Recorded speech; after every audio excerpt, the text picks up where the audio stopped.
India में अगर किसी कार कंपनी की बात करें जिसके पास लंबा चौड़ा एसयूवीज का पोर्टफोलियो हो तो उसमें किसी और कार कंपनी का नाम नहीं आता, सिर्फ और सिर्फ मर्सिडीज बेंज इंडिया का आता है। ऐसा इसलिए क्योंकि इस कार कंपनी के पास 13 एसयूवीज मौजूद हैं और जीएलए से लेकर जीएलएस मायबाग तक आपको देखने को मिल जाती है। और हाल ही में अगर कोई ऐसी एसयूवी आई है जो कि भारतीय बाजार में थोड़ा बहुत नाम कर रही है, वो कोई और नहीं मर्सिडीज की GLB है।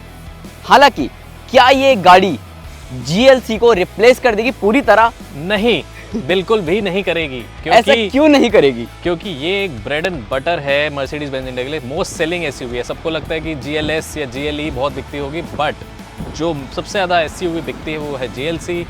और अगर उसके बाद बात करें सेडान सेगमेंट तो ई क्लास लॉन्ग व्हील बेस। अब ये दोनों ही गाड़ियों का एक तरीके से जनरेशन चेंज आ चुका है, बाहर रिवील हो चुका है।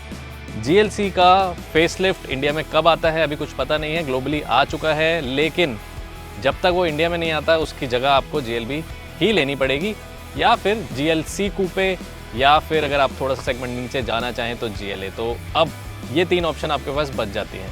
अब लोगों के मन में ना सवाल ये है कि जब GLC आएगी तो क्या GLB खरीदना लोग बंद कर देंगे? और ये जो गाड़ी है भारतीय बाजार में CBU रूट के जरिए आ रही है और GLC देखा जाए तो मेड इन इंडिया कार थी और मेड इन इंडिया ही रहेगी, क्योंकि जैसा कि आपने बताया सबसे वॉल्यूम सेलर है। हाँ, सबसे ज्यादा बिकने वाली एसयूवी है मर्सिडीज की। जो प्राइस पॉइंट हमें देखने को मिलेगा GLB और GLC में, बहुत ज्यादा अंतर देखने को नहीं मिलेगा अगर ये मेड इन इंडिया नहीं होती है। तो ऐसे में बायर्स कंफ्यूज नहीं हो जाएगा कि कौन सी खरीदें? नहीं, आपकी बात बिल्कुल ठीक है, बट अगर किसी को 7 सीटर ही चाहिए और लग्जरी में ही चाहिए तो आपके पास ऑप्शन बहुत लिमिटेड हो जाती है। उसके लिए आई थिंक ये परफेक्ट रिप्लेसमेंट है।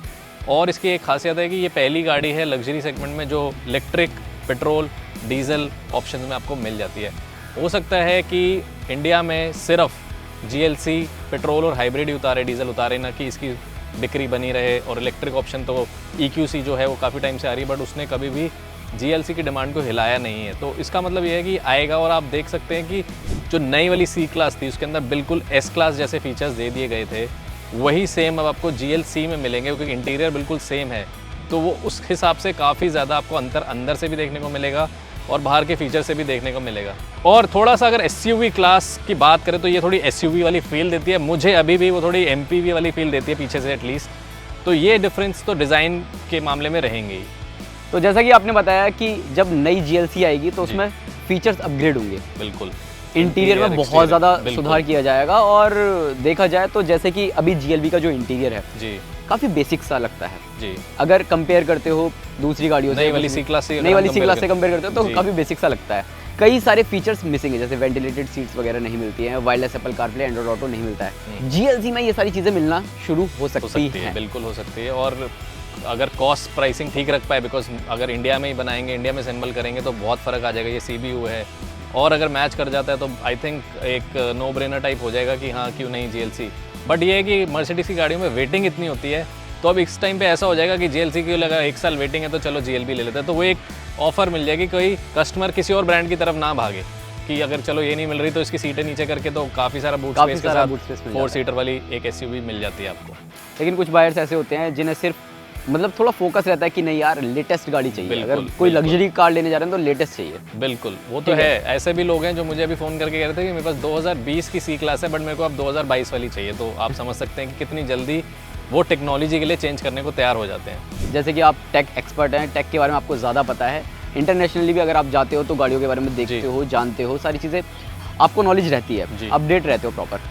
तो जो नई GLC भारतीय बाजार में आएगी GLB के मुकाबले कितनी बेहतर हो सकती है और GLB से कितने ज़्यादा फीचर्स उसमें देखने को मिल सकते हैं? तो आई थिंक वो मोस्ट फीचर रिच होगी उस सेगमेंट की, स्पेसिफिकली अगर आप कंपटीशन से भी कंपेयर करेंगे, क्योंकि आपने नई वाली C क्लास में देख लिया है कि बिल्कुल चेंज कर दिया उन्होंने इंटीरियर को, और वैसे ही सेम आपको अब GLC में मिलने वाला है। तो फीचर्स के मामले में कोई कमी नहीं रहने वाली।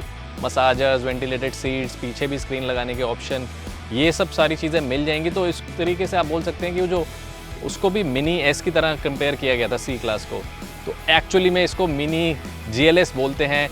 इंटीरियर में शायद वो मिनी GLS निकले और फीचर्स के मामले में स्पेसिफिकली, और अगर उसमें ADAS डाल दिया जाए तो आई थिंक वो अब ऑटोमेटिकली इस सेगमेंट में सबसे बेस्ट गाड़ी हो जाएगी।